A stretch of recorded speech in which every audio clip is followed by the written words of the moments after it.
Welcome back. When parliamentarians returned to the House of Assembly today, they began with the Speaker, Patricia DeVoe, and Prime Minister Philip Davis and the Leader of the official opposition, Michael Pintard, extending condolences to the family of the late parliamentarian A. Loftus Roker. Prime Minister Davis described Mr. Roker as a defender of all national sovereignty and had this to say as well. So to his beloved wife, Ruby Roker, Mrs. Ruby Roker, and all who held him dear, I offer my deepest sympathies. His loss is immeasurable, and our nation grieves with you, Mrs. Roker.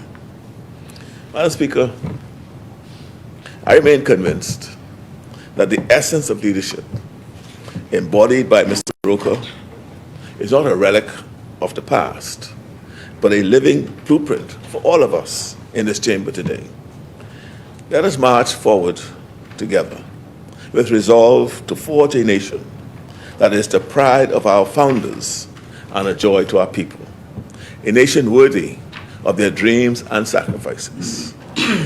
May the soul of Archibald Loftus Roker rest in eternal peace, and may his legacy continue to guide us as we strive to build a brighter future for the Bahamas and all of its people. Thank you. Extending condolences on behalf of the Free National Movement, Mr. Pintard said Mr. Roker's passing will leave a void in our national discussion on prominent issues. We wish to extend condolences to Mrs.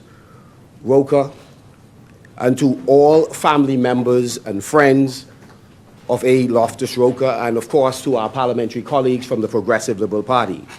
His passing, no doubt, will leave a void in our national discussion on prominent issues.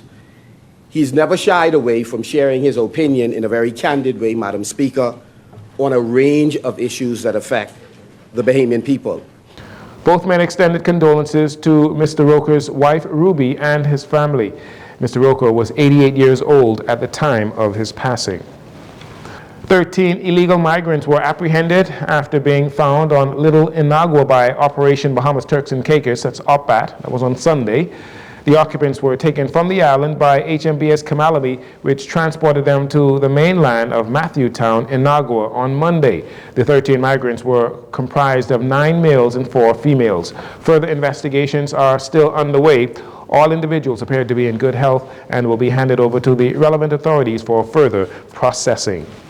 Commander of the Royal Bahamas Defense Force, Commodore Dr. Raymond King, along with executive officers of the Royal Bahamas Defense Force and Captain Stephen Russell, Director of the National Emergency Management Agency, traveled to Rhode Island, United States to participate in a recent bilateral security cooperation framework executive session hosted by the Rhode Island National Guard and the United States Northern Command. The purpose of the executive session was to continue strengthening the bilateral security cooperation framework signed in 2022 between the United States and the Bahamas and the Royal Bahamas Defense Force. The delegation was also welcomed by the Rhode Island Governor Daniel McKee. And finally, a brief ceremony commemorating International Day of Plant Health was held on Monday at T.A. Thompson Junior High School in Oaksfield, where they revealed the progress being made in agriculture. The Minister of Agriculture and Marine Resources, Jomo Campbell, former Governor General Dame Marguerite Pinling, and other officials were all impressed with the food products grown by the agricultural students.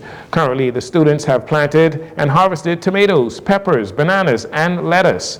There are also plans in the pipeline for production of eggs. Minister Campbell said it is critical that investments are made to pursue agriculture as the country's future depends on it. Dame Marguerite Pinling encouraged the students to find practical and innovative ways to farm. Currently, 90% of the food items are imported into the country.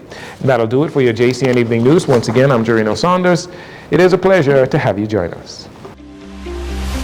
This segment of the news has been brought to you by Sun Oil Limited.